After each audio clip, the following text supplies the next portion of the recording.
요한복음 21장 18절로 22절 말씀 되겠습니다. 요한복음 21장 18절로 21절 한 절씩 교독하시고 22절은 합독하십니다. 내가 진실로 진실로 내게 이르노니 내가 젊어서는 스스로 띠띠고 원하는 곳으로 다녔거니와 늙어서는 내 팔을 벌리리니 남이 내게 띠띠우고 원하지 아니하는 곳으로 데려가리라. 이 말씀을 하시면 베드로가 어떠한 죽음으로 하나님께 영광을 돌릴 것을 가르치시니라. 이 말씀을 하시고 베드로에게 이르시되 나를 따르라 하시니 베드로가 돌이켜 예수께서 사랑하시는 그 제자가 따르는 것을 보니 그는 만찬석에서 예수의 품에 의지하여 주님 주님을 파는 자가 누구오니까 묻던 자더라. 이에 베드로가 그를 보고 예수께 여짜오되 주여 이 사람은 어떻게 되겠사옵나이까. 함께 보십니다. 예수께서 이르시되 내가 올 때까지 그를 머물게 하고자 할지라도 내게 무슨 상관이냐 너는 나를 따르라 하시더라. 아멘.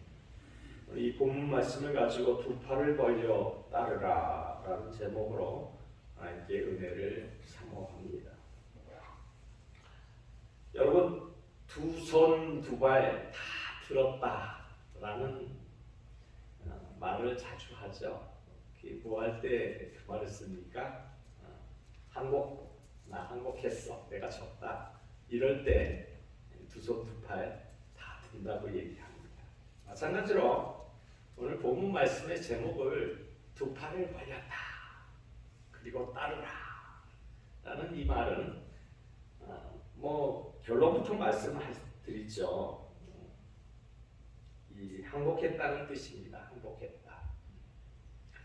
오늘 말씀은 예수님께서 십자가에서 죽으셨습니다. 그리고 부활하셨습니다. 그리고 승천하시기 직전에 베드로에게 해주시는 말씀입니다. 그런데 오늘 본문 18절을 다시 한번 우리가 묵상하고 또 묵상하니까 말씀드린 바와 같이 결론부터 말씀드리면 두 팔을 벌렸다라는 그런 말씀이 나옵니다. 스스로 띠띠고 원하는 곳으로 다녔거니와 늙어서는 뭐라고요? 내 팔을 벌린다. 내 팔을 벌린다는 내 팔을 펼치다, 내 팔을 들었다 이 말입니다. 원문 뜻을 보니까 내 팔을 펼쳤다, 들었다 이 말입니다. 그런데 여기에 더 깊은 의미가 있습니다. 내가 할 수 없습니다 라는 뜻이 갑니다. 항복합니다. 당신 마음대로 하십시오. 모든 주권, 모든 의사결정 나는 할 수 없습니다. 이런 것들, 그래서 모든 것을 내가 결정하는 것이 아니고 당신이 결정하는 대로 따르겠습니다 라는 표현이랍니다. 그래서 유대인들이 두 손을 들고 기도하는 것은 당신 뜻대로 따르겠습니다 라는 그런 의미이기도 하다는 것이죠. 그래서 이 말씀을 다른 말로 우리가 쉽게 표현하면 십자가에서 죽은 사람이라는 뜻이죠. 당신 뜻대로 따르겠으니까 내 뜻은 없는 거고 나는 내 의사는 완전히 무시당해도 좋다는 의미니까 나는 죽은 사람 아닙니까? 그런데 예수 믿는 사람은 어디에서 죽어야 합니까? 십자가에서 죽는 것이 가장 복 있는 것 아니겠습니까? 그래서 두 팔을 벌렸다라는 이 의미적인 표현은 십자가에서 죽은 사람이다. 내 팔을 벌리니 원치 아니하는 곳으로, 내 뜻과는 상관없는 곳으로 간다는 거지요. 그런 바보 같은 사람이 어디 있습니까? 그런데 그렇다는 거예요. 그런 것이 두 팔을 벌리다라는 의미입니다. 십자가에 죽은 사람. 그래서 나는 주님이 결정하시는 대로 합니다. 나는 주님 마음대로 원하시는 대로 합니다라는 뜻입니다. 이 의미를 우리 갈라디아서 2장 20절에 사도 바울은 이렇게 표현했습니다. 우리 다 같이 한번 잘 아는 말씀 볼까요? 내가 그리스도와 함께 십자가에 못 박혔나니 그런즉 이제는 내가 사는 것이 아니요 오직 내 안에 그리스도께서 사시는 것이다. 이제 내가 육체 가운데 사는 것은 나를 사랑하사 나를 위하여 자기 자신을 버리신 하나님의 아들을 믿는 믿음의 안에서 사는 것입니다. 그렇습니다. 내가 그리스도와 함께 어디에서 죽었다고 표현하고 있습니까? 십자가에서 죽었다. 그리고 자신이 사는 것이 아니고 이제는 누가 산다? 그리스도께서 내 안에서 사신다. 나는 살아있다. 나는 죽었다. 이 바울은 그래서 십자가에서 죽은 사람이라고 자기를 표현합니다. 이것이 바로 올바른 믿음의 길이요, 십자가에서 죽은 사람으로 살아내는 것이 신앙의 길인 것입니다. 그래서 신앙생활, 목회생활, 그리고 비즈니스라든지 어떤 생활 속에서도 크리스찬으로서 승리하는 삶을 살아가려면 십자가에서 죽어야 승리의 삶을 살아갈 수 있다라는 것입니다. 그래서 크리스찬 이꼬르 십자가에서 죽은 사람이다. 할렐루야. 우리 한번 따라합시다. 십자가는 크리스찬을 죽게 한다. 십자가는 크리스찬을 죽게 합니다. 사람들이 들으면요, 야, 이건 흡혈귀집까지다. 실제로 그랬어요.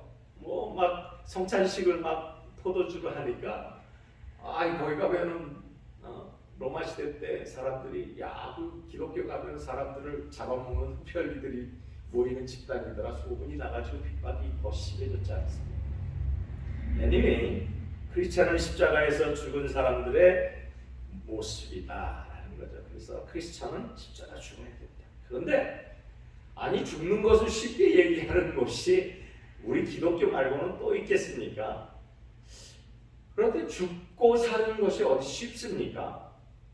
그런데 오늘 본문은 참 놀랍게도 두 가지 면에서 내가 죽고 살면 이렇게 될 거야 라고 얘기를 합니다. 그리고 죽고 사는 것에 대해서 아주 쉽게 우리에게 말씀하고 있습니다.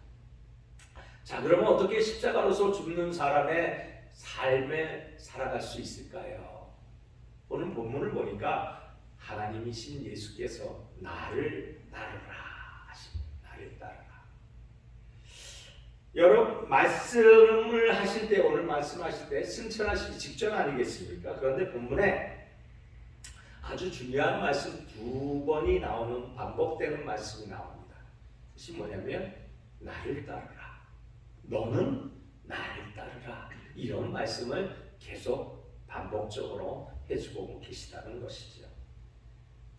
그런데 이 말씀 바로 전에 아주 중요한 말씀이 나오는데, 우리가 알고 있듯이 18절 하반절에 내 팔을 벌린다라는 말. 그런데 나를 따르면 어떻게 해야 된다? 내 팔을 벌리고 나를 따르라. 너는 나를 따르라는 건데 내 팔을 벌리고 따르라.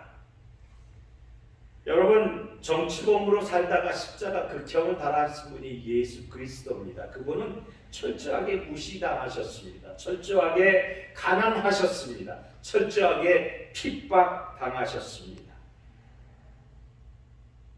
그런데 사람들은 누구라도 가난하게 살고 싶지 않아 합니다. 핍박받고 싶지 않습니다. 무시당하고 살고 싶지가 않은 것입니다.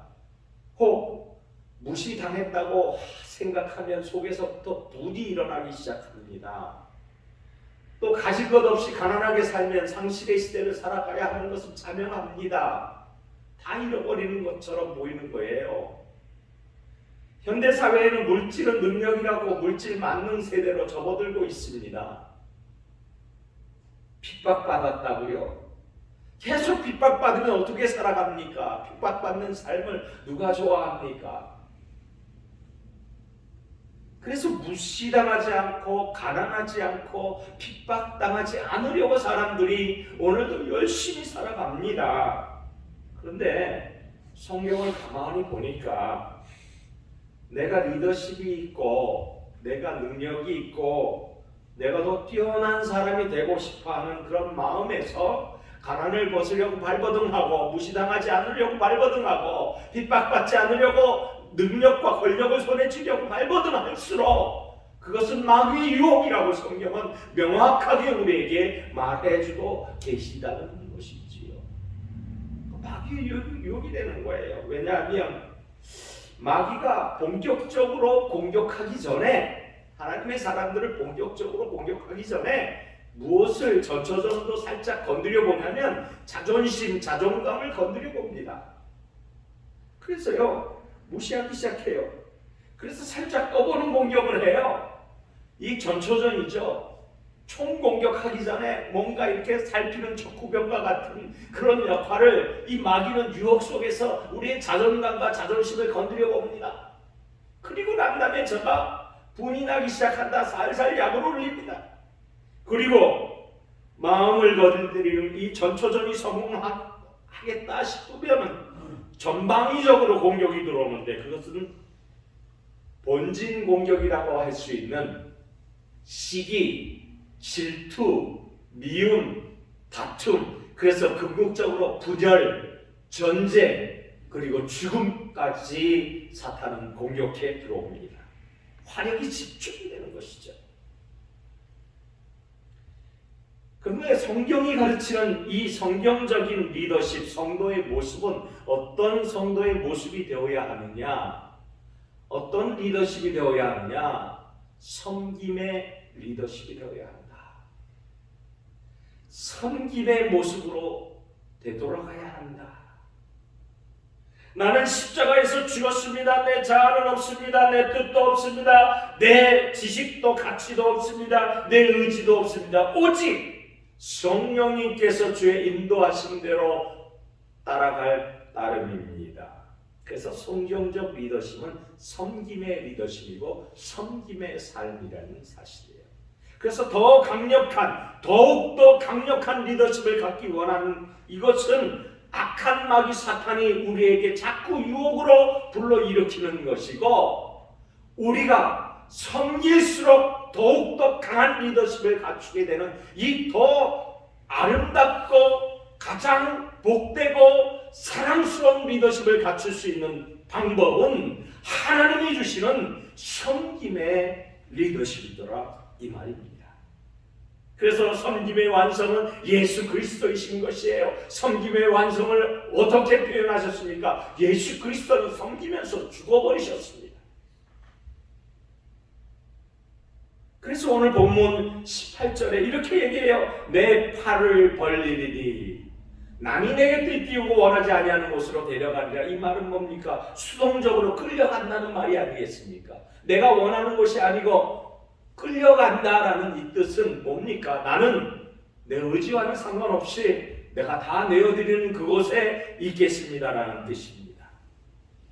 그래서 파워라든지 권력, 능력이라든지 물질이라든지 그리고 뭔가 사람들에게 훌륭한 리더십을 가르치고 또 영향력을 끼치기를 원하면 하나님의 사람들은 내어드림을 잘해야 돼요. 내어드림.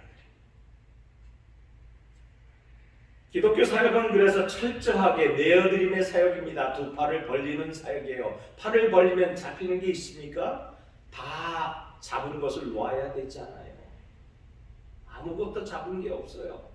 다 우르르 떨어지는 것이에요. 그래서 하나님의 사람은 철저하게 돈이 아니고 능력이 아니고 권력이 아니고 자기 의지가 아니고 기도의 힘으로, 인격의 힘으로, 누구의 인격? 예수 그리스도의 지정의 인격의 힘으로, 그 힘으로 사명을 감당해 나가는 것이에요. 그러한 리더가 정말 영적인 지도자요, 영적인 리더인 것입니다. 필요한데요. 뭐가 필요해요? 세상을 살 때 제일 먼저 필요한 게 뭡니까? 돈이라고 해요. 먹고 살아가려면 돈 내야 되죠. 옷을 입으려면 돈 내야 되죠. 집을 구입하려면 돈 내야 되죠. 사람들과 관계에서 차라도 한잔 마시려면 돈 내야 되죠. 그래서 돈이라고 얘기해요. 그래서 교회를 세우는데 돈이 필요하다고 얘기해요. 맞습니까? 아니에요, 여러분. 돈 없이도 복음만 갖고도 얼마든지 훌륭한 사역할 수 있고요. 돈으로 사역한 사람들보다도 더 많은 아름다운 영향력을 성취해낼 수 있다라는 것입니다. 그래서 내 팔을 벌리라라는 이 말은 나는 돈이 없습니다. 나는 가진 것이 없습니다. 그러나 나는 가진 것이 없어도 하나님의 사역을 완성하며 나갈 수 있습니다. 라는 그러한 사역, 그것이 바로 두 팔을 벌리는 사역이에요. 바로 예수님처럼 말입니다. 예수님이 말씀하십니다. 나를 따르라. 너는 나를 따르라. 오직 십자가에서 죽은 사람만이 십자가를 지신 예수 그리스도를 따를 수 있는 것입니다. 그리고 그분의 이 따르라는 음성을 들을 수가 있다는 것이죠. 여러분 오해하지 마세요. 돈이 백해무익하다, 권력이 백해무익하다라는 얘기가 아닙니다. 앞세우지 말라는 얘기입니다. 주님보다, 기도보다, 주의 능력보다, 말씀보다 앞세우지 말라. 돈보다는, 권력보다는, 능력보다는 복음을 먼저요. 복음으로 먼저 시작하고 복음으로 끝을 보는 것이 바로 사역이라는 것이에요. 그런데 선교시에 가보면 돈 가지고 왔다 갔다 하는 사람이 얼마나 많은지 몰라요. 요청이 들어오는데 기도하지 않냐고 얼마나 필요합니다. 이렇게 요청이 들어오면 저는 가차없이 잘라버립니다. 저는 가진 것이 없지만 그래도 하나님이 주시는 단 1불이라도 기도 없이 요청하면 자릅니다. 이것을 위해서 내가 무슨 일을 했느냐라고 반드시 저는 묻습니다.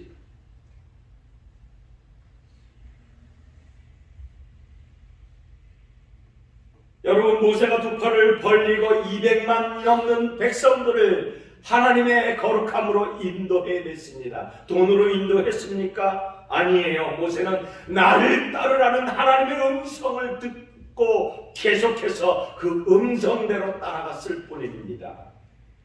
예수님이 가르치신 모세는 지도자의 길을 걸어갔고 모세는 민족 역사상 가장 위대한 지도자의 길, 십자가의 길을 걸어간 선진이요 선지자였습니다. 그러므로 우리 또한 예수님의 십자가의 길을 따르는 두 팔을 벌리고 나를 따르라는 음성을 들으시고 사역하는 저와 여러분 되시기 바랍니다. 마지막으로 두 번째, 너무나 귀한 교훈을 우리에게 주십니다. 죽었다 깨어나라 이 말과 동일한 말씀, 버렸다 되찾는 사람이 되라. 따라합시다. 버렸다 되찾는 사람이 되라. 버렸다 되찾는 사람. 웬만큼 성숙한 성도 아니면 자녀를 버리기 쉽지 않습니다. 자녀를 방치하기 쉽지 않습니다. 자녀를 하나님께 그냥 맡기기 쉽지 않습니다. 100세 낳은 아들 이삭이 있지 않습니까? 아브라함이 모리아산에 이삭을 바치라 했을 때 그의 마음은 요동했을 것입니다. 보지 않아도 뻔합니다. 그는 갈등했을 것이고 얼마나 애통했을까라는 생각이 절로 드는 그러한 명령인 것을 단번에 우리는 알 수 있습니다. 100세라고 얘기했지 않습니까? 얼마나 귀한 아들입니까? 그런데 그가 모리아산에 들였을 때 성경은 이렇게 기록합니다. 히브리서 11장 19절에 그가 하나님이 능히 이삭을 죽은 자 가운데서 다시 살리실 줄로 생각한지라 비유컨대 그를 죽은 자 가운데서 도로 받은 것이니라. 할렐루야. 죽은 자 가운데서 도로 받았다라는 것이에요. 되돌려 받았다라는 것입니다. 어떻게 해요? 완전한 모습으로 되돌려 받았다. 이때 아브라함은 한 차원 높은 하나님의 복의 근원의 사람이 되었고 이때 이삭은 완벽한 하나님의 거룩한 종의 모습으로 다시 아브라함에게 돌아왔다라는 사실을 여러분 믿으시기 바랍니다. 그런데 오늘 본문에 보니까 아주 결정적인 말씀이 나와요. 이 말씀을 너무나 우리에게 구구절절하게 잘 표현하는 결정적인 말씀이 나오는데 오늘 본문 22절입니다. 다 같이 시작. 예수께서 이르시되 내가 올 때까지 그를 머물고 하고자 할지라도 내게 무슨 상관이야 너는 나를 따르라 하시더라. 내게 무슨 상관이냐? 여러분이 가지고 있는 것 내게 무슨 상관이라고 버릴 수 있습니까? 여러분이 소중하다고 생각하는 것, 가장 유익하다고 생각하는 것, 지금까지 가장 보배롭다고 생각한 세상의 모든 것을 내게 무슨 상관이냐라는 말을 들을 때 과감히 털을 수 있습니까?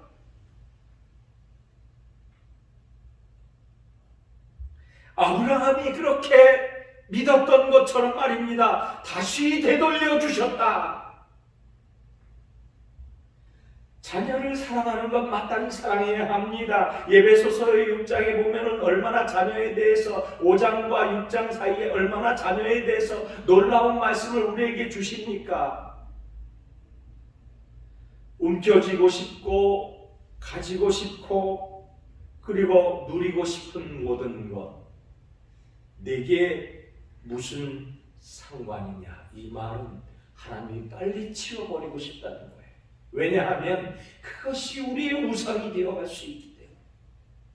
그래서 우리가 꼭 필요하다고 생각하시는 것부터 하나님이 순서대로 더 완전하게, 더 풍성하게, 더 엄청난 초월된 하나님의 은혜로 우리에게 다시 되돌려 주시기 시작합니다. 언제요? 내가 십자가를 지고 나는 죽었습니다 라고 시작할 때부터요. 바로 두 팔을 벌렸을 때부터요. 다 놓아버렸을 때부터요. 그런데 놓지 않을 때는 절대로 주지 않으십니다. 다 내어버리고 어떻게 사냐고요? 그때부터 하나님의 기적의 능력이 시작됩니다. 더 완전한 상태로 하나님은 되돌려 주십니다. 더 엄청난 것으로 하나님은 갚아주십니다. 내가 십자가를 내 정과 욕심으로 못 박아 죽은 그 상태, 그때부터 더 풍성하게 누리게 해주실 것입니다. 바라기는 팔을 벌려 따르라. 이 본문 말씀과 같이 우리도 우리를 십자가에 못 박아 버렸다가 되찾는 사람들 되시기를 예수 그리스도의 이름으로 간절히 소원합니다. 말씀을 마칩니다. 사랑하는 성도 여러분, 우리는 어떤 지도자가 되어야 합니까? 별 볼 일 없는 사람 같아도 사람들이 나에게 전화를 걸어주는 사람, 나를 보고 싶어하고 나와 대화하고 싶어하고 나를 만나고 싶어하고 나와 교제하고 싶어하는 그런 사람, 이거 쉬운 일이 아니에요. 보통 어려운 일이 아닌지 모릅니다.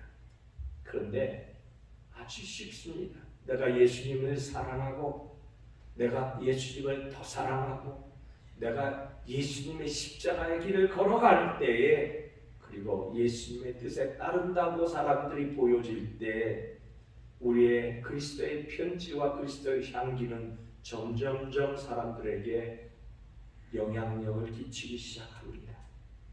그래서 기독교사에게 본질은 손에 가진 것 없을 때 예수님의 인격의 모습을 닮아가면서 시작되는 것입니다.